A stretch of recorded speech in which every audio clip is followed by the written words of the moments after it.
All right, and we're here at another episode of The Block here. I'm live here from Camp Randall. The final, Michigan 38, Wisconsin 17. We'll get into that here in a minute to talk about it. It was here on Barry Alvarez Day here in Camp Randall. We're bringing my co-host here. What's up, Darnell? How you doing? What's up? I know the Michigan-Wisconsin game is a big game, but today I had Georgia, Arkansas. They're a really good defense. That game I think they're playing. played it I think they've got a good team, and that, let's face it, that helps. It seemed like one team. Our defense, we've got a good defense, but and the team that was the hammer was able to play with the lead. That's like the final score of that game. I think it was 37. Yeah, it was 37. Football players. This game was a domination I think what they do from the is opening day. good football schematics. The Georgia Bulldogs, they came out flying around. It was Each year is different. offensive We did not line, go in thinking that running we were backs playing were last going. year's team. Georgia was We're absolutely different. Our team was different too. So none of those have They clearly was we're watching not playing at home. ESPN and everybody talking about Arkansas all week. And a lot of respect Arkansas, for they them Texas A&M, as players. Texas. They were looking very promising, but Georgia showed them why they looking like they can be a college football playoff team. Well, I think that's part of it. I think that today, if we were to theme the show, there's levels to this. I think we found out that there's levels to this, right? Everybody talks about things, but you find out that there are levels to it. This was, it was a weird day because this is the day that they announced they are going to dedicate the field to Barry Alvarez. And when you have those type of special occasions, throughout the game, they're going to be snippets, and you're going to go back and you're going to get speeches, and you do this, and so you had this kind of aura going on. But what was happening on the field was totally different. And the moment, there was an interesting moment in the game that towards the end, it was clearly going to be Michigan winning. And Barry was talking about the fans, and if you looked over at the student section, it was at least, I would say, 10 minutes left in the fourth quarter. They were emptying out. In fact, a group of Michigan fans took over the area today. So it was just such a strange day here. As someone who has been here and watched these two teams play easily over the past 7-8 years, and in Wisconsin, being dominated. I don't think Michigan won here in about 20 years. It had been, or a long time. It was eerie. And one of the things I said, I think I sent a text message to you, Darnell, and we've been talking about it. Early in the season, I said, and I was talking to a couple people, this year we're getting the 49ers and Stanford version of Jim Harbaugh. A physical team on both sides of the ball coming at it. And, usually a Wisconsin team would match that. And there was just something here that wasn't there on a day where, Barry Alvarez, who epitomized that physical, pounding running game, that tough defense, none of that showed up. And it was, fans were let down. You can see they emptied out early. And Michigan is, taking one step further down that rung. When you're talking about building a team, getting them back together, this was an important victory for them on the road. And what you saw was beginning to open up the passing game. You started to see them go downfield a little bit. But at one point, Wisconsin had -3 total yards. Now, if you would have said at the beginning of the season, if you would have ever opened your mouth and said that there was a possibility that the Wisconsin team would have -3 total yards, 0 rushing yards, that you couldn't even utter those words. And so that was the experience here. It was a weird experience here in the stadium. And then we saw Arkansas, like you said, Arkansas was going to try to be the SEC's version of Stanford, the bully of the block. They were just going to beat folks up, and they ran into the buzzsaw down there in Georgia. Because that's the style Georgia can play. It's like a boxer that fights well when you try to come straight at him, hit him in the mouth, right? If you try to stick and move or you try to come with any kind of thing, they struggle. But if you're going to play, that's Georgia's game. Like, you're not going to out-Georgia. Like, only one. I mean, Alabama might be the only team that can out-Georgia. And so I wasn't sure how that was going to work. What I didn't get a chance to see that game because I was here. What was it about that? How did Georgia establish themselves and establish that dominance, given how Arkansas was playing? Well, to be honest with you, it was the atmosphere. Like the whole, I think the gravity of the moment got to Yeah. from the very first like drive, you had penalties. There were so many Arkansas had so many penalties, especially on the offensive side of the ball. Yeah, I Jumping mean, on sides, I think, guys you're like trying you to get said, that going extra on step base, to I'm wondering, you're handle talking Georgia's about speed. Because a numbers you look game, at Georgia's and front part of seven, that you got is guys like just Jordan kind Davis that is of knowing that, he weighs I'm curious to see 360 if we could have pounds, but gotten he into can something that move. we were You trying saw to him get to if we had chase a those play, type of chase a play situations. down. Kind of lost He me. We was in did that in nose that, tackle, but and that was a big he was part of running their sideline to sideline. what It they was were like, doing man, and kind of you swing got that kind overload of speed on your pressures. defense, and you And add so I guys thought on there on like the field that Nolan, might be one. I thought we had like a couple Nolan of Smith those and that we Trayvon didn't get Walker, to. guys like N'Kobe Dean. Like there's a whole bunch Anxious of to see talent on this front what that seven, was and right. it was a lot for them to handle, and I think it proved that way today. And I just never seen that many. Well, I have in high school football, but I haven't really seen that many penalties in a college game like that. But, and the funny part is there was a lot of penalties on Georgia's side too, on the special teams department. They they had illegal formation. They had 4 illegal formation penalties on the punt team. 4 of them, Georgia did. That was ridiculous. Just having more than 4 guys in the backfield. But yeah, but that was a tangent. But yeah, I would say the atmosphere got to Arkansas because yeah, Georgia's physical. They're fast and physical, but I think the moment got to Arkansas. So you said that you think the moment got to them in terms of, and I think that you think you're ready until you have to get in that kind of atmosphere where you got to play, on the road. You got to make things happen. You got to play in a hostile environment. You got to stay calm, cool, and collected. And you find out that that's something that you're not ready to handle. And so, it's one of those things that when it's as Arkansas is building their program, that's something they're gonna learn from, right?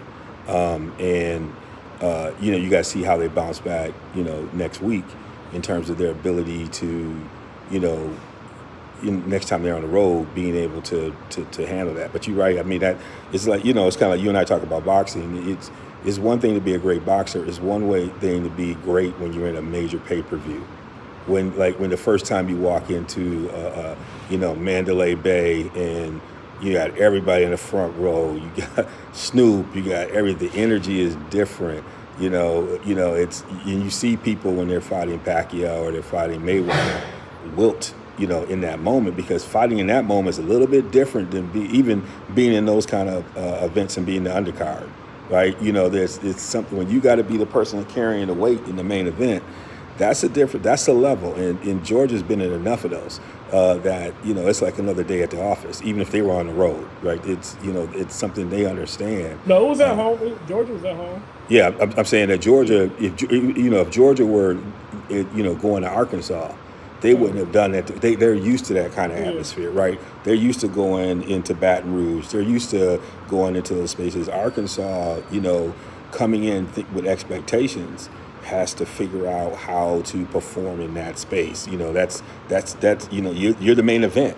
For the past few years, you've been that extra on the side. If you're playing on the big noon hour, that people are giving highlights of the score. You're not there with maybe game day or anybody sitting in there, right? That's a whole other experience when you're expected to perform. And under that condition, you can't turn the ball over, right? You got to tackle. You got to settle down. And if you start to unravel early, that momentum starts to shift on you. Whereas, I mean, we looked here in Madison, Michigan was coming in here, and I've watched Michigan come in here the past, 2 or 3 times they've come here. And the last time I think they were here, at least 1 or 2 quarterbacks got knocked out. They just didn't stand up to the physical play, right? But they came in here like the bullies on the block. They came in here, said, okay, this crowd is excited. They're looking, they need it. This is Barry Alvarez Day. And they came in like, the Stanford Jim Harbaugh, like, we're ruining homecomings. We're coming in to put that stuff away, and they came in with a little bit of swag. And And so they were ready for the moment, here in Madison. So this has been a crazy day. We got more football going on. I know you wanted to hit on some of the things that are going on here later in the day. Like this is going to be a big football day. So Yeah, you we got Ole Miss and Alabama. Alabama. Yep. Yeah, we got Alabama, Ole Miss coming on. I think they're coming on right now. Yep. Oh, Right now. they're on right now. Oh, Yep. shoot. Nobody scored yet, which is interesting because last year I think they set the record for points in the SEC game because Alabama couldn't stop Ole Miss and Ole Miss couldn't stop Alabama. And the surprising part was Ole Miss did it on the ground. Like Alabama was not able to stop Ole Miss's running game at all. They were just running it right up the middle, a lot of inside zone and stuff like that, and it was weird to see that because the Alabama I grew up knowing that what Nick Saban is, you have their front seven is usually the biggest guys on the block, like you said, the bullies on the block. They used to have the Terrence Cody, you know what I'm saying?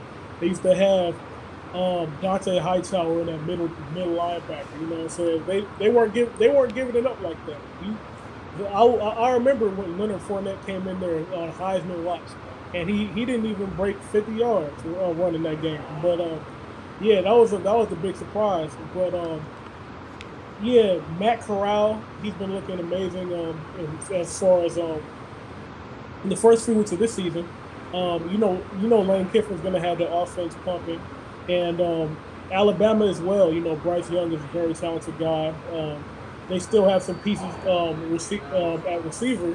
You got Jamison Williams, the transfer from Ohio State. You have Ajay Hall, the freshman phenom in there. You still have John Mechie in the receiver. So you have a lot of talent there. Still have Brian Robinson that running back. So you got a lot of talent on that side of the ball too. So it's going to be interesting to see how it plays out. Usually the Nick Saban's former assistants, they haven't really fared too well against Nick Saban. 0-23. Yeah, 0-23. But Lane Kiffin has been. Yep. He seems to know how to play himself.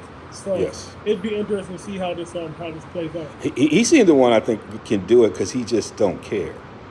He's getting a little bit better in the run up to the game in terms of being much more mature in how he's approaching it. But at the end of the day, he's got a no fear approach to it that I think you got to have when you go up against Saban. And he's in a place right now where he can get some talent to match that. So it's going to be, like you said, it's going to be interesting. They were saying that out of all the assistants, I think he's the one that Saban least wants to break it. But I got a feeling, like you said, he's spent a lot of time against those defenses in practice. You can't say that he's not an offensive genius. Like you said, he understands the value of running the football.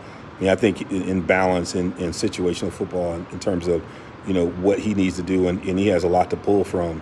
So that game, it was going to be interesting as long as it lasts and it holds up a little bit. And then later on the night, we got Auburn against LSU, and the battle of the two programs that are let's say that are a little down. Let's say that. Well, Auburn they hired a new coach, so they have been looking promising over the first 2 weeks of this season. But LSU, man, I don't know what to say about LSU. They won the national championship, and ever since that day, it's been downhill from there. And a lot of guys at the transfer portal, so they got a pass last year. But LSU, they just haven't been looking the part this year, in my opinion. They're still a very talented ball club. They have a lot of talent on the roster. If you look at where their players stacked up in as far as like the 24/7 and the ESPN Top 100 rankings, they have a lot of those guys on there. But on the field, hasn't really played out as well. They still have Derek Stingley that he's probably going to be a top 10 pick in the NFL draft this year. You got guys like Elias Ricks, who he might be a top 10 pick next year. Keyshawn Butte. Butte is one of the top 10 receivers in college right now. So, they have a lot of talent, but You just got to see it. They got to show me. They got to prove it to me again. But Auburn, I like what I've been seeing from them this season. They're not an elite program just yet, but they play with a physicality that I like. Seems like they execute better than they did last year. And if I have to pick a winner, I think I'm going with Auburn. You think Auburn's going to do it? And we see, Cincinnati's out early on Notre Dame here, in South Bend, and so they're trying to break up the party a little bit with some of the Power Fives coming in. So that there's a lot of good matchups in here. Oregon's down early against Stanford, 3-0. So the lineage of Harbaugh up here, they're trying to bring the bully on the block back into Stanford again. And so, there's some interesting games that are going to be bubbling up to kind of dictate what's going to be happening down here to stretch in college football. As we, get to the other side of this, I know we also want to hit a little bit of, because we if you have a chance, hit us up on realsportsguys.com. You can catch a lot of our content. We also do a podcast together called The Boxing Moment. So we talk a little bit about boxing.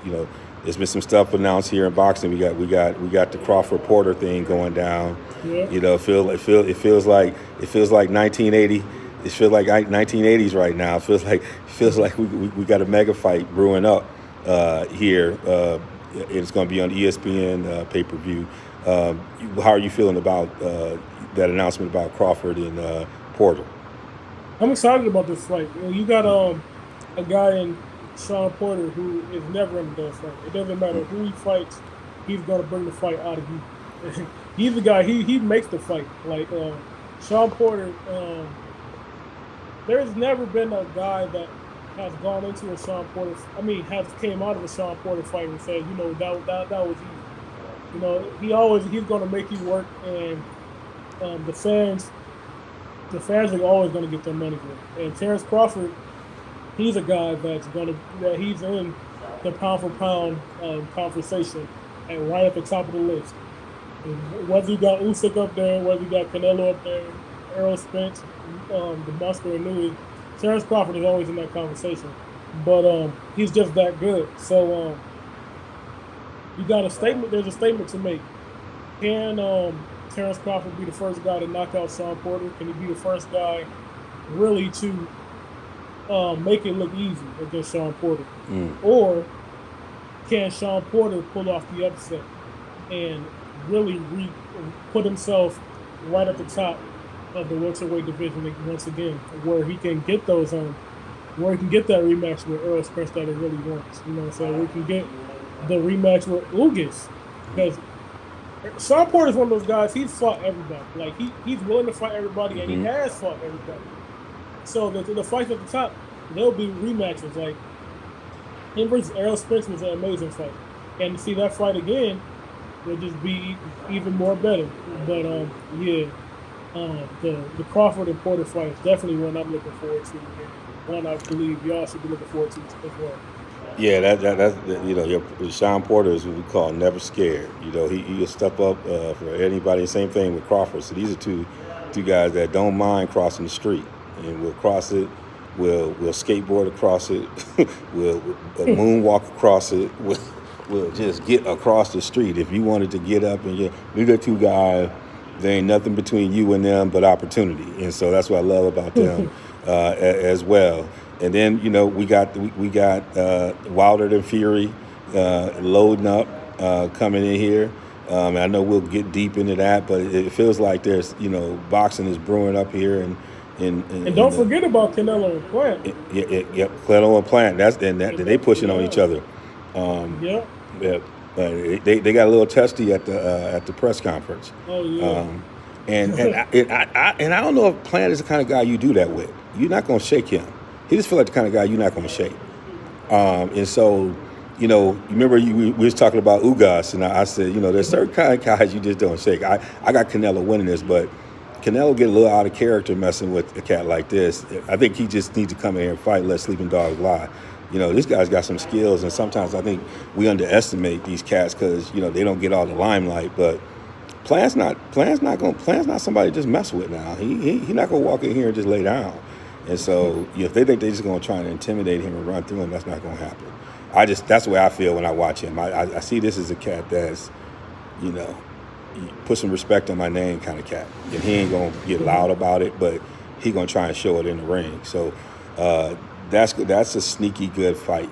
And sometimes in a career, you have that fight where most of your career you never really underestimate somebody, but that might be the moment.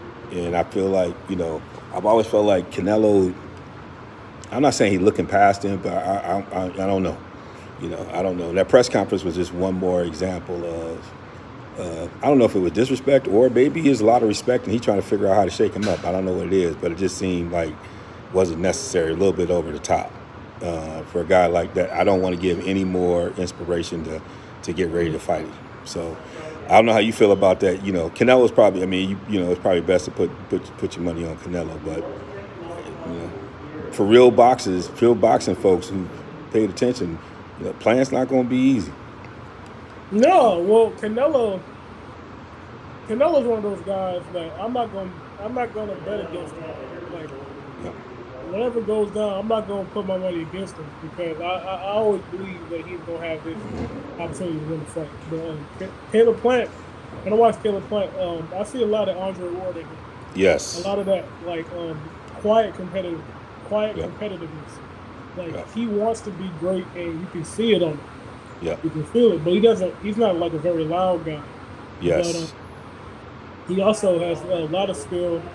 He's a great boxer, but once again, I don't know how he's going to hold up against the pressure. He's never fought anybody that's like Canelo, and that's going to be a test for him. Mm-hmm.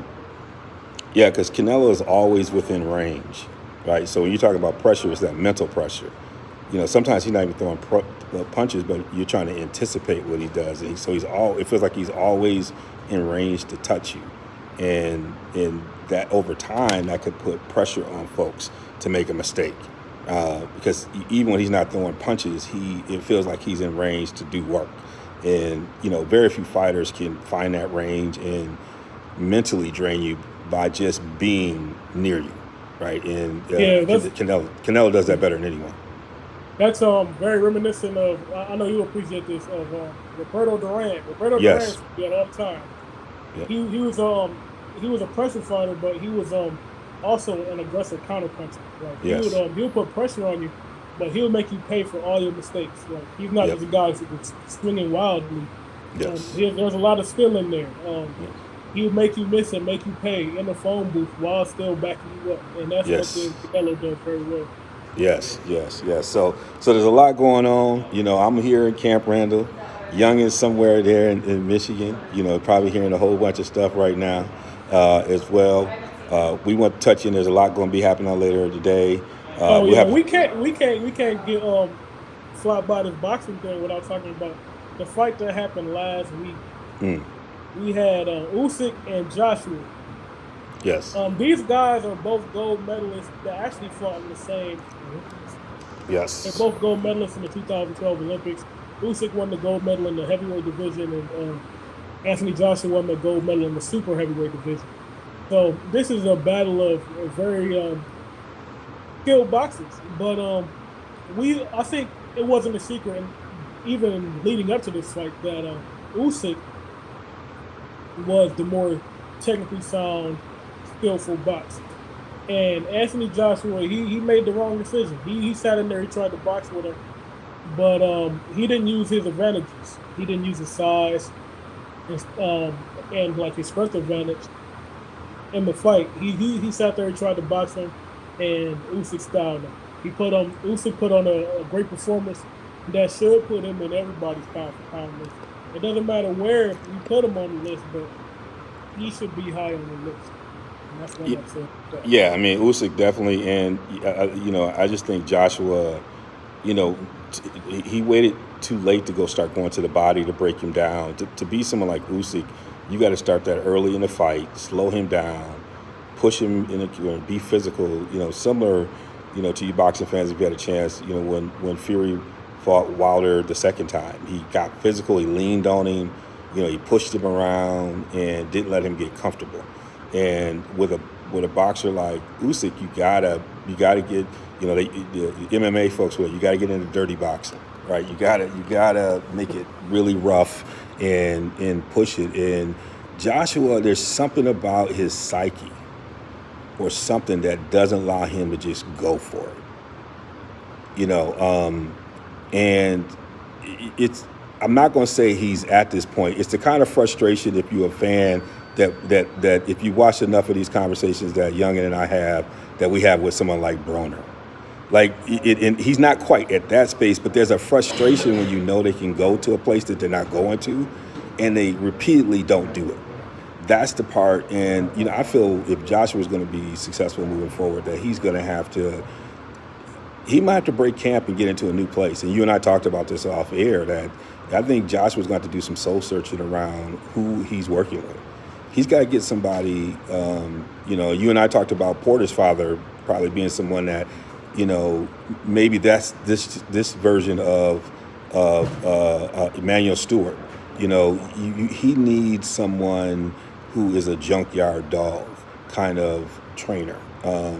I think he's got out of his comfort zone, and if he's going to do similar to what Lennox Lewis did when he got with Emmanuel Stewart, even Tyson Fury did, when he got connected with the Chronic Gym, it's you need to have a different voice, and I think he's too gifted and has too much size not to do what you just said.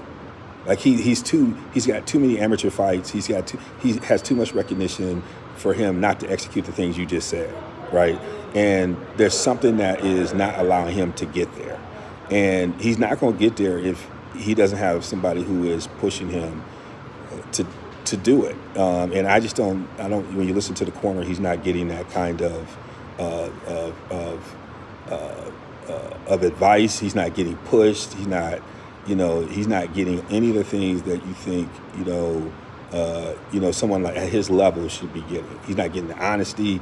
He's not getting any of that. So I agree with you. I think he's got some real decisions to make. Now, if he makes those decisions and he gets with the right person, he's going to be a problem. He's going to be a problem because he got it all. But what he doesn't have all, where some of the top fighters have, like Usyk, is above the neck. That's where he's missing. He's not missing anywhere else. He's missing. He's missing, above the neck, and that's the thing that's going to keep him from getting where he's going to go. So I agree with you. We got to really track that. Usyk is for real. I mean, we talked about it. I hadn't really seen him fight. I saw clips, but to watch him fight, he's just consistent. He's just consistent. He's polished. He's not afraid to mix it up. He's got some power. He reminds me somewhat of a larger Andre Ward in a sense, right? He's technical, but you ain't gonna bully him, right? If he gotta do something to get physical with you, he gonna do that. He gonna fight the fight he needs to win to win, but he's not fighting scared. If the knockout's there, he gonna take it.